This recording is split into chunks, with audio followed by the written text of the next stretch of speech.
اللہ اللہ اللہ اللہ اللہ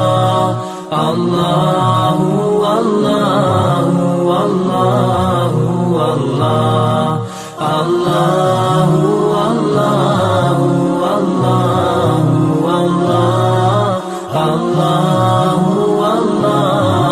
اللہ ابھی کچھ دنوں پہلے ایک خاتون سے ملاقات ہوئی اور وہ بہت پروگرام کے ساتھ وہ ملاقات کرنے کے لیے آئی. اب اس نے اپنے حالات سنائے. کہنے لگا جی میں نے میڈیکل سائنس پڑھی ہے, میں ایک ڈاکٹر ہوں, میں بہت دولت کما سکتی ہوں, مگر میں نے کلمہ پڑھا ہے, میں مسلمان ہوئی ہوں اور اس وقت میں چھپ چھپ کر زندگی گزار رہی ہوں. اب دیکھتی ہوں آئندہ اگر کہیں میرا رشتہ ہو جاتا تو میں کسی گھر میں پہنچ جاتی, اور جس گھر سے میں نکل کر کے آئی ہوں اس گھر میں میری جان محفوظ نہیں ہے. میں تو چھپ کر کے آئی ہوں, ان کو نہیں معلوم ہے میں کہاں ہوں, بس ان کو اتنا معلوم ہے کہ اس نے کلمہ پڑھ لیا. اس کے بعد پھر اس گھر سے نکل آئی ہوں میں, اور اب میں دوسرے ایک شہر میں رہ رہی ہوں اور وہاں اپنا مستقبل ڈھونڈ رہی ہوں. اس کا اپنا باپ ہے کیونکہ باپ ایمان سے محروم, اس کا نہ گھر ہے کیونکہ گھر اس کا ہے ہی نہیں کوئی. یہ اجنبیوں کے گھروں میں وقت گزار رہی ہے اور اس انتظار میں ہے کہ کہیں میرا رشتہ ہو جائے.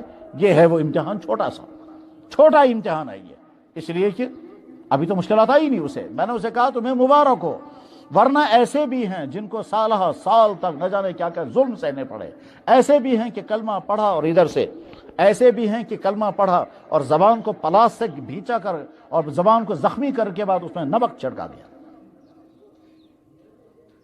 مجھے یاد ہے میں دیوبند میں تھا, جب ہم دیوبند میں پڑھتے تھے تو دیوبند کے مدرسے میں پڑھتے ہوئے میں مسجد میں امامت کرتا تھا, اور مسجد کا نام ہے قلعہ والی مسجد. ظاہر ہے آج بھی وہ مسجد موجود ہے, بلکہ میں گیا تھا تو وہ کمرہ بھی موجود ہے جس کمرے میں نے 5 سال گزارے تھے امامت کے دوران. تو وہاں امامت کے دوران نماز پڑھنے کے لیے لوگ آتے تھے. تو ایک نماز پڑھنے کے لیے ایک شخص آتا تھا, وہ کبھی کبھی کوئی بات کرتا تھا تو مجھے محسوس یہ ہوتا تھا کہ یہ شاید یہاں دیوبند کا باشندہ نہیں ہے. یہ کہتا خبر کا چک کم سے کم دیوبندک سن لیا. کس کن سن دیوبندک تم سن لنگویج سر ساس دیوبند لنگویج. مجھے محسوس ہوتا تھا کہ کم سے کم یہاں کا باشندہ یہ نہیں ہے. جیسے فرض کیجئے اگر میں کشمیری زبان بولنے لگوں گا آپ فوراً سمجھ جائیں گے کم سے کم شاہ رخ کوشر سنیے, جو کہتا ہے گاموں کر گام کو نہیں ایسے.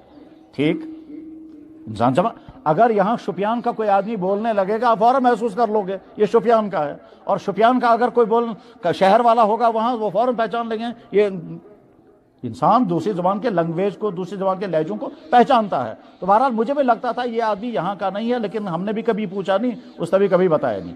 ایک دن وہ اسی قلعے کی مسجد کے حوض پر وضو کر رہا تھا, جیسے یہاں جامع مسجد میں حوض ہے, حوض پر وہ وضو کر رہا تھا, کپڑے اس کے اوپر لگے ہوئے تھے, یہاں اس کے نشانات لگے دیکھے. تو میں نے ان سے کہا عمر, میں بھی وضو کر رہا تھا وہ بھی وضو کر رہا تھا, میں نے کہا عمر آپ کے ہاتھوں میں یہ نشان کیسے ہیں؟ اس نے وضو کرتے کرتے تھوڑی سی اس کے چہرے پر ہنسی آئی اور اس نے کہا امام صاحب نماز کے بعد میں کمرے میں آ کر بتاؤں گا. پڑھنا ہی نماز پڑھ کر کے جب میں کمرے میں آیا, وہ کمرہ بھی موجود ہے, وہ حوض بھی موجود ہے. بہرحال وہ کمرے میں آیا اور کمرے میں آ کر کہتا ہے امام صاحب آپ کیا پوچھ رہے تھے؟